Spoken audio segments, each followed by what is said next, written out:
और अस्पताल में पैर रखते ही मरीज सोचता है कि अब वो सुरक्षित है। लेकिन उत्तर प्रदेश में अस्पतालों में जो तस्वीरें सामने आई हैं वो चीख चीख कर कह रही हैं कि यहां सिर्फ मरीजों का इलाज नहीं बल्कि सुरक्षा व्यवस्था का भी जनाजा निकल चुका है। पीलीभीत में सीटी स्कैन रूम के अंदर सरेआम कत्ल हो जाता है तो मुजफ्फरनगर में अस्पताल के आईसीयू को खूनी अखाड़ा बना दिया जाता है और एक मरीज को मौत के घाट उतार दिया जाता है। लेकिन हर बार की तरह इस बार भी बड़े प्रशासनिक अधिकारी ऐसे कमरों में बैठकर सिर्फ जांच कमेटी का लॉलीपॉप थमा रहे हैं। हमारा सीधा सवाल है इन जिलों के सीएमओ, अस्पताल के बड़े प्रबंधकों और सुरक्षा का ठेके लेने वाली मोटी मलाई खाने वाली एजेंसियों पर अब तक गाज आखिर क्यों नहीं? सिर्फ 2-4 गरीब सुरक्षा गार्ड्स को सस्पेंड करके हर बार असली गुनहगारों को बचा लिया जाता है। क्या इन बड़े साहबों की भी कोई जिम्मेदारी होगी? अगर अस्पताल परिसर में चाकू और गुंडे बेखौफ घूम रहे हैं तो इन अधिकारियों की कुर्सी अब तक आखिर सलामत क्यों है? देखिए जरा मुजफ्फरनगर और पीलीभीत से यह दिल दहला देने वाली रिपोर्ट अस्पताल के अंदर से।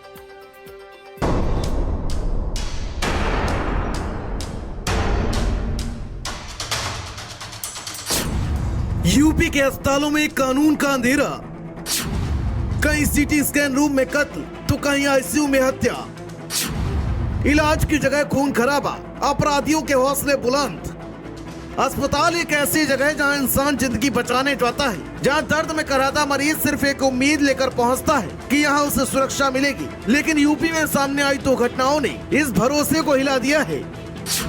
एक जगह सीटी स्कैन रूम के अंदर चाकू चल गया तो वहीं दूसरी जगह आईसीयू के अंदर मरीज की पीट कर हत्या कर दी गई। सवाल ये है, जब अस्पताल जैसे सुरक्षित माने जाने वाले स्थान भी अपराधियों से महफूज नहीं तो आम आदमी आखिर कहां जाए? तस्वीर पीलीभीत के उस मेडिकल कॉलेज की है जहां मंगलवार सुबह सन्नाटा चीखों में बदल गया। कशिश पटेल जो अपनी पढ़ाई पूरी करने के सपने को लेकर यहां आई थी, उसे क्या पता था कि उसका क्लासमेट सागर सिंह उसके लिए काल बनकर आएगा। सागर जो कानपुर का रहने वाला है, कशिश से एक तरफा प्यार करता था। मंगलवार सुबह 9:30 बजे जब कशिश सिटी स्कैन रूम में गई थी, सागर भी वहां पहुंच गया। बैग में पहले से चाकू छिपा कर लाया था। कहा सुनी हुई और फिर सागर ने कशिश पर ताबड़तोड़ चाकू से हमला कर दिया। लड़की जान बचाने के लिए भागी लेकिन दरिंदा उसे दौड़ा कर गोदता रहा। बीच बचाव में एक महिला कर्मचारी भी घायल हुई। छात्रा की बरेली में इलाज के दौरान मौत हो गई। आज थाना कोतवाली नगर पुलिस को सुबह सूचना मिली कि रमेश पुत्र ओम प्रकाश नाम का एक व्यक्ति जो कि कल से जिला अस्पताल में भर्ती था, जिसको लिवर की बीमारी थी, उसके साथ रात करीब 3 बजे एक अन्य मरीज के परिजनों द्वारा मारपीट की गई और सुबह पुलिस को सूचना मिली कि उस व्यक्ति की मृत्यु हो गई है। अब जरा मुजफ्फरनगर चलिए। यहाँ की घटना तो और भी ज्यादा रोंगटे खड़े कर देने वाली है। अस्पताल का आईसीयू वो जगह जहाँ मरीज को जिंदगी की सांसें दी जाती है, लेकिन यहाँ रमेश पाल को सांसें देने के बजाय मौत के घाट उतार दिया गया। 45 साल के रमेश पाल लीवर की बीमारी से जूझ रहे थे। उसी वार्ड में एक दूसरी मरीज भी थी जिसके तीमारदार संजय का रमेश पाल से किसी बात को लेकर विवाद हुआ और फिर आईसीयू के भीतर ही संजय ने रमेश पाल को इस कदर पीटा कि उसकी नाक टूट गई, गंभीर चोटें आई और सोमवार सुबह रमेश पाल ने दम तोड़ दिया।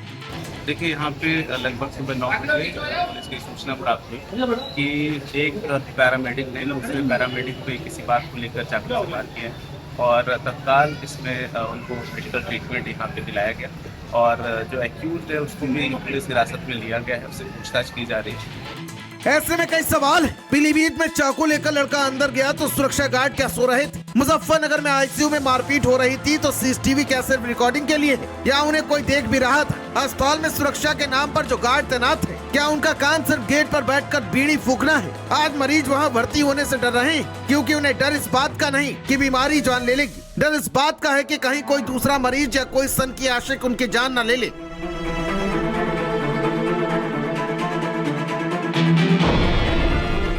इन दोनों घटनाओं ने दिखा दिया कि यूपी के सरकारी अस्पतालों की सुरक्षा व्यवस्था पर से लोगों का भरोसा उठ चुका है। अगर सरकार इन दोनों मामलों पर सख्त कार्रवाई नहीं करती है और अस्पतालों को सुरक्षित जोन में नहीं बदला गया तो याद रखिए अगली बार शायद कोई मरीज अस्पताल जाने की हिम्मत ना करे। सरकार को चाहिए कि वो इन दोनों अस्पतालों के सीएमओ और सुरक्षा एजेंसी पर गाज गिराए। सिर्फ सस्पेंड करने से काम नहीं चलेगा बल्कि एक ऐसा सुरक्षा घेरा बनाना होगा जहाँ चाकू और गुंडाई का कोई काम न हो।